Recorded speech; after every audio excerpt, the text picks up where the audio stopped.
শুভ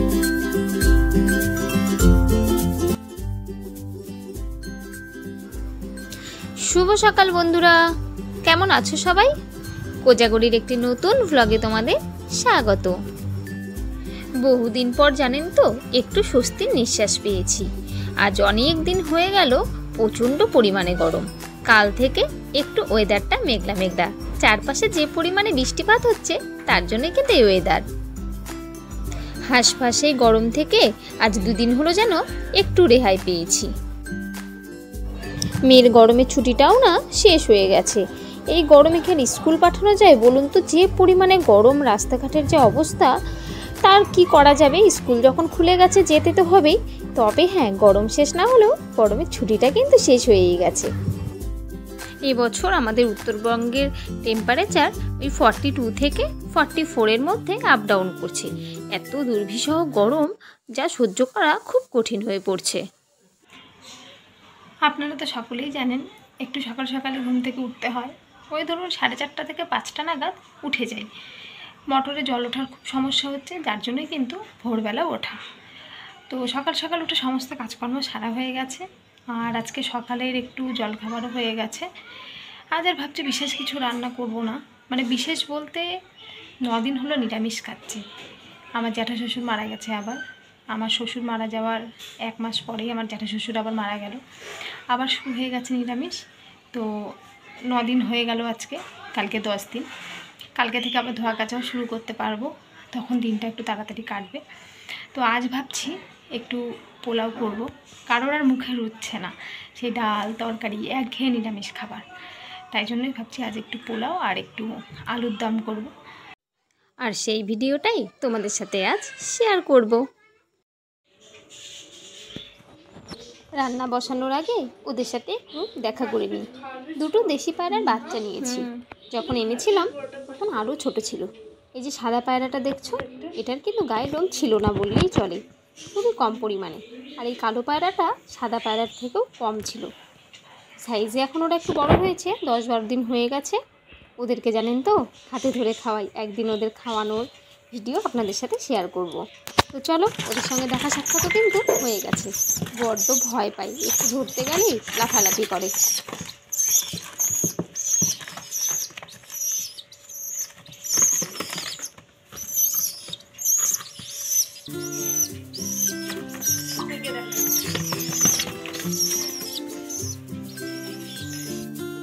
চলে এসেছি রান্নার এখানে। প্রথমেই যেটা করব সেটা হলো, আমি কৌটো দিয়ে মেপে 2 কৌটো মানে 500 গ্রাম পরিমাণের আতপ চাল, আমি এটা গোবিন্দভোগ চাল নিয়েছি, সেটা জলে ভালো করে ধুয়ে জলটাকে ছেঁকে নেব। আর এবারে নিয়ে নেব একটা স্টেনার। আপনাদের কাছে যদি স্টেনার না থাকে আপনারা খবরের কাগজ বা সুতির কাপড়ও কিন্তু নিতে পারেন। এখানে চালটাকে ভালো করে ছড়িয়ে দেব। তারপরেই কিন্তু চালটাকে রেখে দেবো 30 থেকে 40 মিনিটের জন্য। যেহেতু গোবিন্দভোগ আতপ চাল, এটাকে ভিজিয়ে রাখার দরকার নেই। আর এটাকে স্টেনার হোক বা সুতির কাপড়, সব যেখানেই হোক না কেন, চালটাকে ভালো করে ছড়িয়ে দিতে হবে। আমি একটা থালের উপর স্টেনারটাকে বসিয়ে নিয়েছি, যাতে ওই ঝুড়ো চালের গুঁড়োগুলো পড়ে এদিক ওদিক না ছিটে থাকে, তার জন্য। তো চলো, এটাকে কিন্তু এখন আমরা 30 থেকে 40 মিনিটের জন্য রেখে দেব। চালটা ভিজুক, ততক্ষণ আমরা আলুর দমে জোগাড় করে নিচ্ছি। আলুগুলোকে বড় বড় করে কেটে নিয়েছি। আর এবারে আলুগুলোকে প্রেসারে হাই স্টিমে একটা সিটি দিয়ে নেব। তাতে কিন্তু সেদ্ধও হবে, আবার গলেও যাবে না। এদিকে মশলার জোগাড় করে নিচ্ছি। একটা মিক্সিং গ্রাইন্ডারে কিছুটা পরিমাণ আদা, পরিমাণ মতো লঙ্কা আর জিরে, সাথে নিয়ে নিচ্ছি অল্প করে টমেটো। এটাকে প্রথমে আমরা পেস্ট করে রেখে দিয়েছি। এবারে আবারও নিয়ে নেব অল্প পরিমাণে পোস্ত, তার সাথে কাজু আর একটু চিনেবাদাম। এটাকেও আমরা বেশ ভালো করে পেস্ট করে নেব। আর এরপরেই নিয়ে নেব একটা কাপ, আর তাতে 2 চামচ পরিমাণে টক দই। আমি নিয়েছি আমার বাড়িতে বসানো টক দই। এবারে এই টক দইটাকে একটা চামচ দিয়ে ভালো করে ফেটিয়ে নিতে হবে। ফেটিয়ে রেখে দিলেই আমার সমস্ত রকমের মশলাপাতি কিন্তু তৈরি হয়ে গেল। এবারে প্রেসার থেকে আলুগুলোকে আমরা তুলে নেব। আলুগুলোকে প্রেসার থেকে তুলে একটু জল ঝরার জন্য মিনিট 5 মতো রেখে দেব। এইসব করতে করতে কিন্তু অলরেডি আমার 40 মিনিট হয়ে গেছে। চলুন তবে দেখা যাক চালটা কি পরিস্থিতিতে রয়েছে। এই দেখুন চালটা কিন্তু বেশ ভালো মতো ভিজেও গেছে আর শুকিয়েও গেছে, বেশ সুন্দর ভিজে ঝরঝরে ভাব হয়ে রয়েছে। চলুন তবে চালটা যখন ভিজেই গেছে এটাকে সবার প্রথমে মেখে নেওয়া যায়। মেখে নেওয়ার জন্য সবার প্রথমে এতে দিয়ে দেব 2 চামচ মতন ঘি। এরপর একে একে দিয়ে দেব লবণ পরিমাণ মতো, অল্প পরিমাণে হলুদ আর সাথে আদা পেস্ট, আর চিনিও দিতে হবে, তবে সেটা আপনারা যেরকম পরিমাণে মিষ্টি খেতে পছন্দ করেন ঠিক তার অনুপাত অনুযায়ী দেবেন।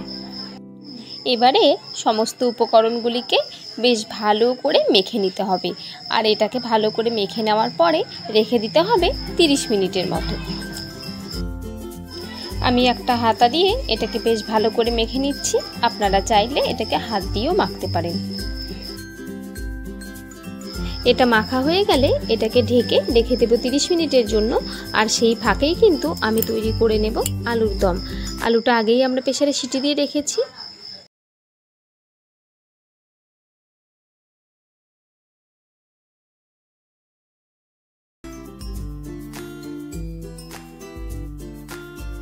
কড়াইতে তেল দিয়ে দিয়েছি। এখন হালকা করে সেদ্ধ করে রাখা আলুগুলোকে একটু লবণ হলুদ দিয়ে বেশ ভালো করে লাল করে ভেজে তুলে নেব।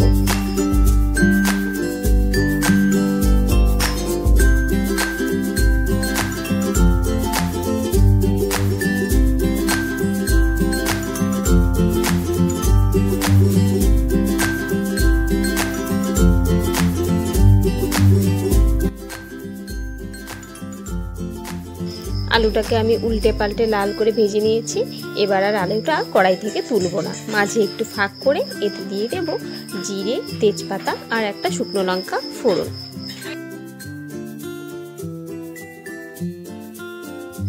ফোড়নটা কয়েক সেকেন্ড ভেজে নিয়ে এবারে দিয়ে দেব প্রথমে যে মশলা করে রেখেছিলাম আদা, জিরে, লঙ্কা, টমেটো বাটা, সেটা দিয়ে বেশ ভালো করে কষিয়ে নেব। আর সাথে এতে দিয়ে দেব অল্প পরিমাণে চিনি, তাতে কিন্তু স্বাদের ব্যালেন্সটাও ঠিকঠাক থাকবে।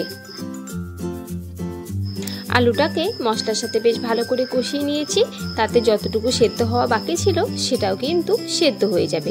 আপনারা দেখতেই পাচ্ছেন আলুটা বেশ ভালো মতো কষে গেছে আর এর থেকে কিন্তু তেলও ছাড়ছে। এখন দিয়ে দেব পোস্ত, কাজু আর বাদাম যে পেস্ট করে রেখেছিলাম সেটাকে। এই পোস্ত পাতাটা তরকারিতে দেওয়ার সময় কিন্তু গ্যাসের ফ্লেম রাখতে হবে একদম লোতে, কারণ এই পোস্ত বেশি ভাজা হলে কিন্তু তরকারির স্বাদটা নষ্ট হয়ে যাবে। গ্যাসের ফ্লেম লোতে রেখে বেশ ভালো করে নাড়াচাড়া করে নিয়েছি। আর এর থেকেও কিন্তু তেল বেরিয়েছে, যেহেতু এতে বাদাম রয়েছে তার জন্য কিন্তু তেল বেরিয়েছে। এখন এতে দিয়ে দেব খুব অল্প পরিমাণে, ঠিক যতটুকু গ্রেভি আমি রাখতে চাই তার অনুপাতে কিন্তু অল্প পরিমাণে গরম জল, তাতে কিন্তু তরকারির স্বাদটা বেশ ভালো হবে। আমি সবসময় ডাল বা তরকারিতে গরম জলটাই ব্যবহার করি, এতে কিন্তু তরকারির স্বাদ কোনোভাবেই নষ্ট হয় না। আমার কিন্তু রান্না কমপ্লিট হয়ে গেছে। এখন উপর দিয়ে ছড়িয়ে দেব খুব অল্প পরিমাণে টক দই, যেটা আমি ফেটিয়ে রেখেছিলাম। এখন গ্যাসটাও অফ করে দিয়েছি। আর এতে কিন্তু টক দইটা তরকারির সাথে বেশ ভালোভাবে আলতো করে মিশে যাবে, আর এর সেন্ট খুব ভালোভাবে তরকারিতে মিশে যাবে। আপনারা চাইলে এতে গন্ধরাজ লেবুর পাতা কিন্তু দিতে পারেন, তবে হ্যাঁ, সেটা দিয়ে কিন্তু একেবারেই ফোটানো যাবে না, তাতে একটু তেতো ভাব করতে পারে। হয়ে গেছে রান্না কমপ্লিট। এখন এটাকে আমি সার্ভিং বলে নামিয়ে নিচ্ছি, তারপরে কিন্তু পোলাও রান্নাটা বসিয়ে দেবো।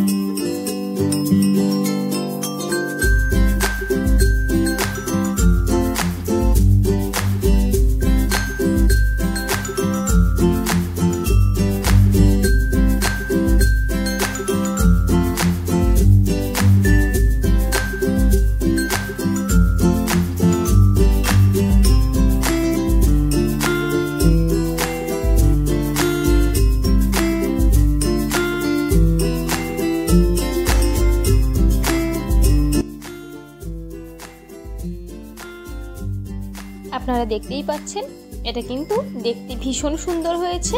আপনাদের কেমন লাগছে অবশ্যই কমেন্ট বক্সে জানাবেন। এখন এটাকে ডেকোরেশন করার জন্য আমি ওপর থেকে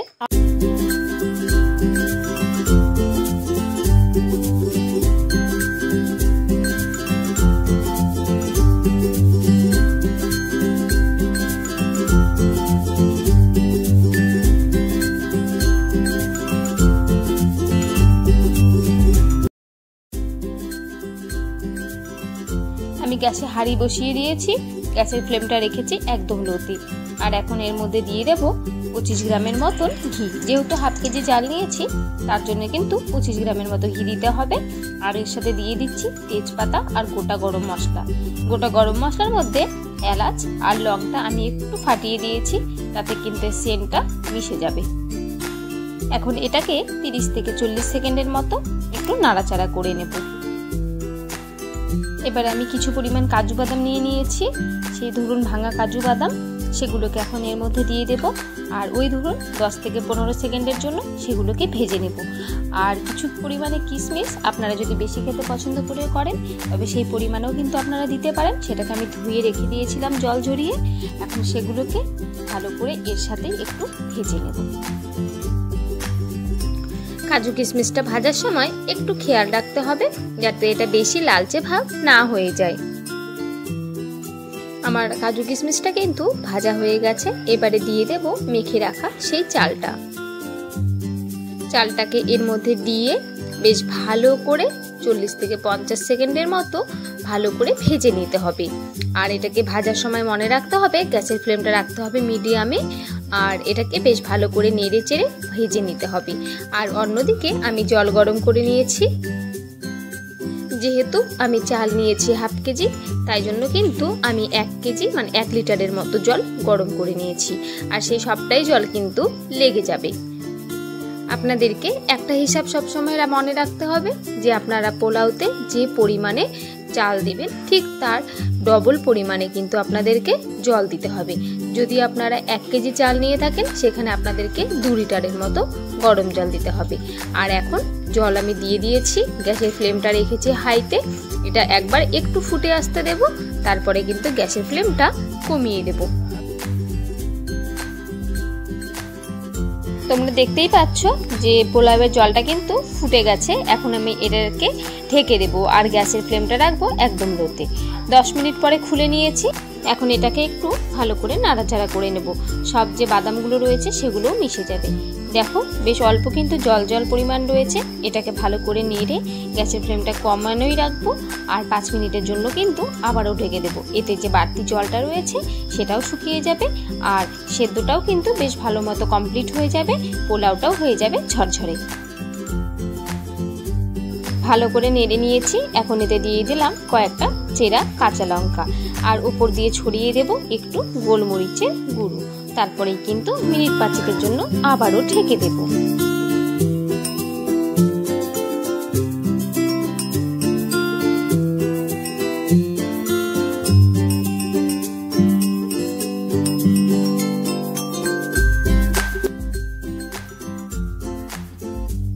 পাঁচ মিনিট পরে ঢাকাটা খুলে নিয়েছি। আবারও একটু ভালো করে নেড়ে চেড়ে নিচ্ছি। এখন কিন্তু বেশ গোলমরিচের সেন্ট বেরোচ্ছে জানেন তো, আর সেন্টটা এত সুন্দর লাগছে।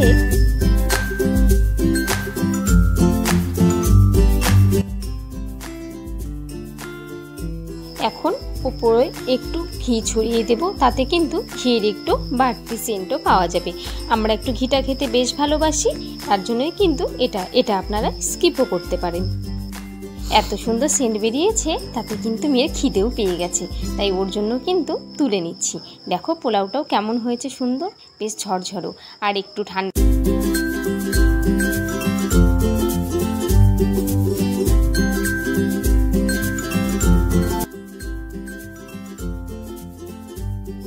আমার রান্নাটাও কমপ্লিট হয়ে গেছে আর মেয়েকেও কিন্তু অল্প টেস্ট করতে দিচ্ছি। দেখো আলুর দমটা যে ঢেকে রেখেছিলাম তাতেও কিন্তু বেশ ভালো সেন্ট বেরিয়েছে। তো চলো মেয়েকেও খেতে দিয়ে দিই। আর আজকের ভিডিওটা এখানেই শেষ করছি। সবাই ভালো থেকো, সুস্থ থেকো। আর আজকের ব্লগটা কেমন লাগলো অবশ্যই কমেন্ট করে জানিও। যদি ভালো লেগে থাকে অবশ্যই একটা লাইক করে দিও। আর হ্যাঁ, চ্যানেলটা সাবস্ক্রাইব করে পাশে থেকো, তাতে পরবর্তী ভিডিও নোটিফিকেশন কিন্তু সবার আগে যাবে তোমার কাছে।